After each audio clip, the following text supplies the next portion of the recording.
when Joe Biden became president, prior to that, when he was vice president, prior to that, when he was a senator. He's a he's not, let me take that back. He is a cunning, devious, deceptive liar. Period. End of sentence. You see it now in all its glory. Right out there for everybody to gander at. And the more information that comes in, the more we'll find out. So what we know is just pure speculation. What kind of documents are we talking about? But these folks, these politicians, and Biden leads the charge, are dirty. They're dirty. And ladies and gentlemen, you let it happen. You put him in office. That's right. I'm talking to everybody today. You put him in office. You turned your back when they did stuff that wasn't on the up and up. You said, it's not affecting me. What do I care? I recognize that name. I'll vote for that person. We're just as culpable. We're just as at fault as the people who are stealing from us, the people who are lying to us. And that leads me to subject 1A. The public,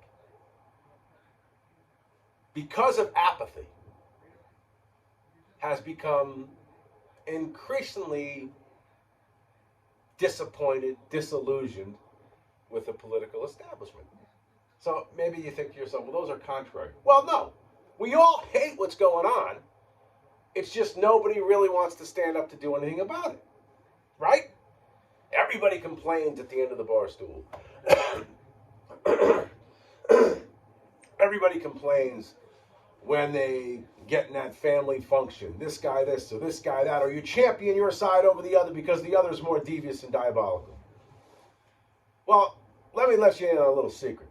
Democrats and Republicans are more concerned with their own power and their own interests than they are the American people.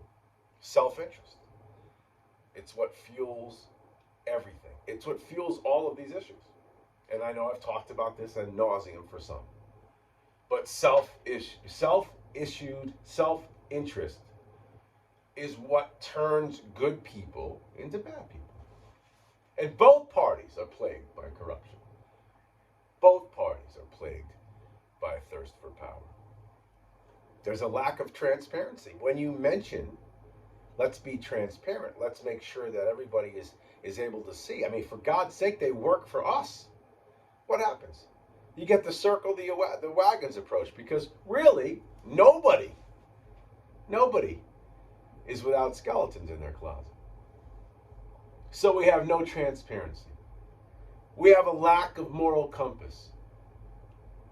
We have a lack of imaginative thinking. Both parties are to blame. Should we have a third party to step in and provide, I don't know, maybe an alternative to the status quo, a third party that can bring new ideas, new perspectives to a political landscape, and propose maybe fresh, new ways of dealing with current problems? We've tried third parties before. They always fail. Why? Because money, power. It's tough to crack that glass ceiling, I guess. Not really glass, it's made of steel. That third party might break the gridlock political thinking. But of course, the one party will steal from the other. The new party will steal from the party that exists, creating two, I guess, dead bodies to go up against whomever the other. But the Democrats are obviously in power. Why would they want another party? Of course they wouldn't. It would be the Republicans who would have to chip away at the idea. And so it probably won't work, because you've already got a fractured Republican Party. You're going to fracture it more? Probably not. The challenges may be overwhelming. What do you do with that? Negative perception. The Republicans are angry with the independents or the libertarians because they steal votes, while the Democrats continue to ride high and continue to literally drive this bus off a cliff. But the question again remains, is the Republican Party working for you? If you're listening to me right now, chances are you lean to the right side of the political aisle. Are they working for you? Are they doing what you think is the right thing? Well, clearly there's something wrong. The elephant was slaughtered in 2022. Slaughtered. In a year there was supposed to be a stampede. Oh, wait a second, Lee, you got the House back. Big deal. By the slimmest of margins. And now, to a certain extent, everything is being mucked up in Washington because it's of the slimmest of margins. But in a year there was supposed to be an elephant stampede. No stampede. Why? Well, people fear the Republican Party on the other side of the aisle. They fear an apocalypse, an immoralness that flows through them, which isn't true. The immorality, the dishonesty, the bigotry, it's not true, but the perception of it is real. We need a completely honest, transparent government. So when I say a third party, what I mean is a party that is willing to get down to the level of the actual average person and talk to the average person like they haven't been talked to in 50 years. And even this year, when you had people, actual good quality people run, and I've said this before, when you've had a congressional candidate like Mike France who got beat bad, Bob Stefanowski who got beat bad, what's the reasoning behind that? Why did that happen? Well, I can point to leadership at the top of the ticket. You combine that again with morality. People are questioning Republican morality. Trump was a dynamic leader, but morality was always in question from him by the populace. Always. He was equal to hate. Right? People, an equal amount of people hated Donald Trump as loved him. And I don't think you can govern in a constitutional republic when half of the population hates you. You've got to be able to reach the other side. You can have half of the people in the world hate you and half of the people in the world love you if you're a game show host. But that's disastrous for a leader of the free world. So why did the Republicans lose in 22? They had really good candidates. A change in public perspective is absolutely imperative. In other words, Republicans need to be looked on with a different light because right now there's been a shift to a more socialistic version, first of all, of fiscal policy without question. And there's been a deep dive to the left on social mentality. People now overwhelmingly accept abortion. The Republican Party has to figure out a way to convince the women, young women in particular, that they've got an answer for that. How do you do that? How do you fix that? Maybe you create a better scenario, a hybrid of what's actually in existence right now. How do you fight that? How do you fight a shift, a lurch to the left? You adapt or you survive. You change your directions, I guess. Not your principles, but you change the way you communicate. Because either you become a carnivore and devour the opposition, or you die trying.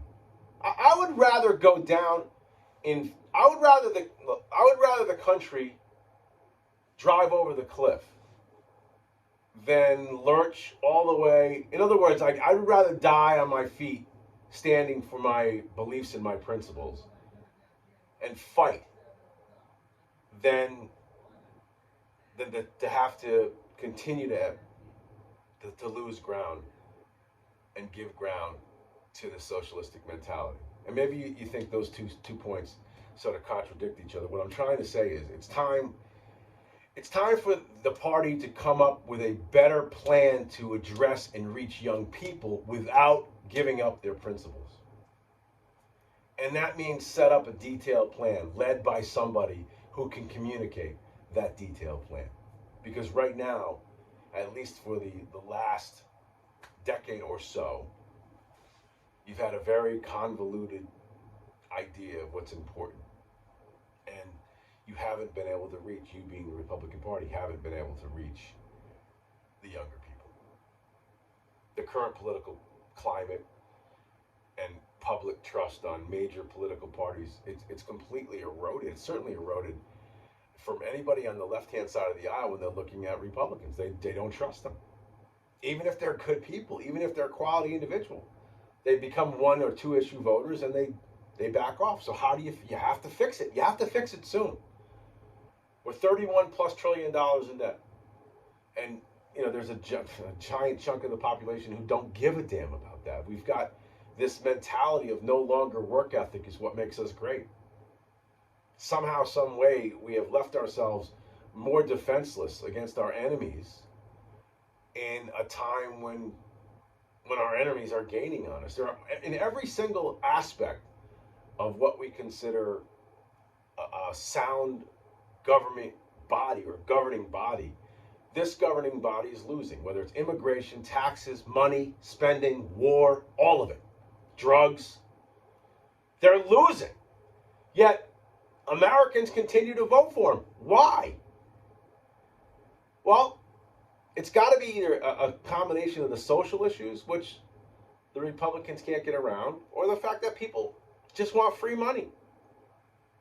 How many people voted in this last election for Biden or the Biden cronies, not Biden, but for the Biden agenda because they thought they were going to get $10,000 of student debt, loan debt forgiveness?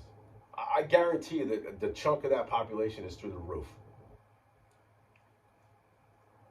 How do you convince those people that that's not the way to go? How do you convince folks that you have to stand on your own 2 feet? That's what's in front of the Republican Party. That's what has to be done. There are all kinds of obstacles to get back on track, to get back to a two-party system, but there's no clear vision. There's no outlined principles. There's no plan to create a party to represent the best interests of the American people. A platform has to be reached that reaches the hearts and the minds of everyone. Not half of everyone, but everyone. And that's where Trump lost. Right? As a talk show host, if I make 50% of the people out there love me and 50% of the people out there hate me, my ratings are through the roof and my job is done. As a politician, that's a disaster. So that's sort of the Trump effect. 50%, well, not 50, but 35% love him.